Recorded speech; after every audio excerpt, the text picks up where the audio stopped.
ស្លការីសម្រាប់រដូវកាលចូលឆ្នាំខ្មែរឈាមទាំងកធុនចឹងបងណាបងប្អូនអើយជាតិខ្លាំងមែនតើម្សៅព្រៃចុងមកធ្វើអីម៉ាក់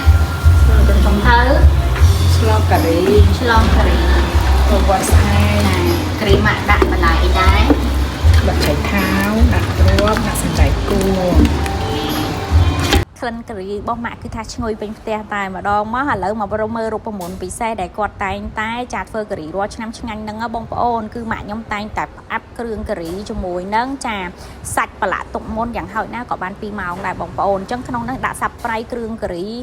គ្រឿងអីក្នុងហ្នឹងហើយស្រាច់អស់ហើយចាផ្អាប់ទុកម្លែកអញ្ចឹងណាស្ករប៊ីចេងអំបិលគ្រឿងការីហ្នឹងគឺប្រឡាក់ជាមួយនឹងសាច់ហ្នឹងការប្រឡាក់បែបនេះធ្វើឲ្យសាច់មាន់ទន់ឆ្ងាញ់ហើយពេលដែលឆ្អិនទៅពេលដែលផុយគឺអត់បែកសាច់ទេបងប្អូនណា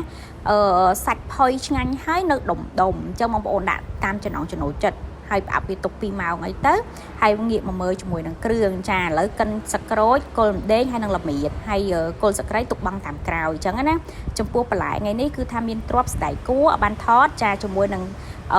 ចាឆៃថាវកុំភ្លេចយកទៅបំពងហើយស្រស់ជាមួយនឹងទឹកក្តៅពេលដែលឆ្អិនទៅគឺឆៃថាវនេះគឺវាឆ្ងាញ់វាអត់បែកហើយអានេះកាពិកិនជាមួយនឹងចាខ្ទឹមក្រហមមិនកិនទេបងប្អូនច្រាំហើយអានេះមកតេះក្រៀមក្រហមយើងហ្នឹងចាឥឡូវចាប់ដើមហើយរំលីងខ្ទឹមសខ្ទឹមក្រហមចាចាក់ម្ទេសចូលចារំលីងឲ្យឡើងក្លិនឈ្ងុយហើយសំចាក់ជាមួយនឹងគ្រឿងចូលចាគ្រឿងបុកមិញហ្នឹងគ្រឿងកិនហ្នឹងហើយចាប់ដើមដាក់ជាមួយនឹងចាខ្ទិះដើមបន្តិចទៅឲ្យវាឈ្ងុយរំលីងជាមួយហ្នឹងណាហើយបន្ទាប់មកគឺចាក់ជាមួយនឹងកាពិដែលច្រាំជាមួយនឹងខ្ទឹមក្រហមដែរវាកាន់តែឈ្ងុយតែម្ដងបងប្អូនហើយបន្ទាប់មកទៀតហ្នឹងគឺថាចាប់ដើមដាក់ជាមួយនឹងស្លឹកអីគេទេនេះបញ្ចូលសម្លេងភ្លេចបាត់ហើយបងប្អូនអាស្លឹកហ្នឹងឈ្ងុយហើយចាក់ជាមួយនឹងប្រេងខ្យងបន្តិចទៅ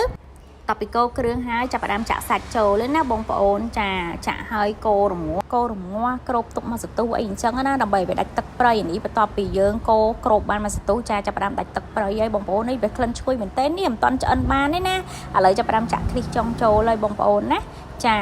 អូយចាអើយតែចូលឆ្នាំខ្មែរមិនដែលកិច្ចផុតពីការីទេបងប្អូនបើអត់ស្លការីទេដូចផ្ទះដូចអត់មានអីពិសេសមិនទេបងប្អូនហើយឥឡូវចាប់ផ្ដើមចាក់ទឹកដោះគោខាប់ចូលអញ្ចឹងណាបងប្អូនក៏ពេចដាក់ដោះគោខាប់ផងឆ្ងាញ់ចាហើយចាក់ឈាមចាហើយរំងាស់ទៅចាប់ផ្ដើមចាក់បន្លែចាក់អីចូលទៅរួចហើយ